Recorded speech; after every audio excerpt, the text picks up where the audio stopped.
في شخص على هذا البرنامج اسمه طارق، هو شخص خبيث. سيدي اليوم الزوبي وصلت لعند الشرة، صلاح الدين الايوبي عم بتطلع بحرقه. طارق ونزار يخرب بيتكم شو المشكله؟ والله مشكلتي سؤال الحرف يا رجولي اكثر. عندنا خلى مشكله بالحرف يروح فيها 3 كيلو شعر وعينه قرنيه.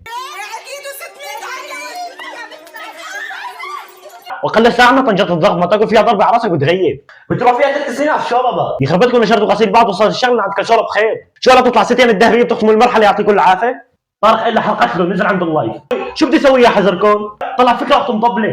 قال مالي غير حل انه انخطف. انا وطارق كنا مخطوفين. جيت الناس على السرير كشفتوا وعرفتوا انه ملعون. قال خلاص مالي غير حل اعمل دراما واسوي مشاكل. ما لقيت غير نزار سويد؟ لك هذا ما بعرفوا غير امه وعمته والاكس القديم. ولا شوف لي شكله هو وهيك شعر طالع مثل بهلول. لك هذا ما تفتح شعره وتبحث فيه وتلاقي خدعتك مطيحه من 6 شهور. وبتلاقي جوز جرابات منخوش من عدور الستينات. ما راح نعطيك الشر نقول اسمك نزار، خلص اسم بهلول برفع البنطلون والكلسون شيء مرتب.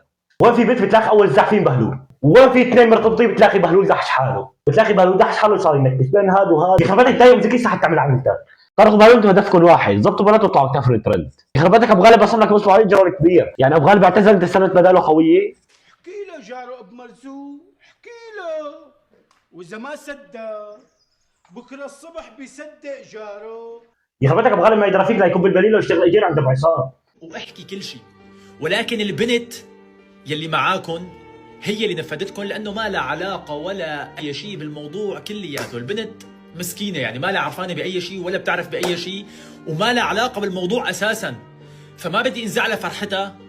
خلي 21 الشهر يمضى وتخلص الشغلات اللي انتم بدكم تساووها، و22 الشهر حافتح لايف قسما بعزة جلالة الله، قسما بعزة جلالة الله، قسما بعزة جلالة الله، وعرفانك انت يلي عامل حالك انه ما دخلك باي شيء. وطارق انا طلعني، انا امانه ما تذكر اسمي، ما تجيب اسمي باي شيء عم تسمعني، والله لهز بدنك ولعلمك يا وسخ شلون من تحت لتحت تشتغل. لك انت تعجبني مشاكل القصة التيك توك، شو اكبر مشكله عندهم؟ والله لا افضحك، والله لا احكي لماما عنك يا كلب يا واطي، ولا اقول للبابا انك انت وقت بتنام ما بتغسل ايديك يا عدفو. وبتشخر وانت نايم. لا ما بشخر. لا بتشخر. لا تفضحني لا تفضحني لا تفضحني لا تفضحني. يعني ما بتواخذوا مشاكل نسوان. انت لك اخوي انت بتفهم، انت زلمه بتفهم. بحكي معك حاجتهم ولا نكمل؟ حاجتهم والله. لا لهون يكون تعال فيديو. تعجبوا الفيديو؟ حطوا لايك تبغى واستنوا فيديو.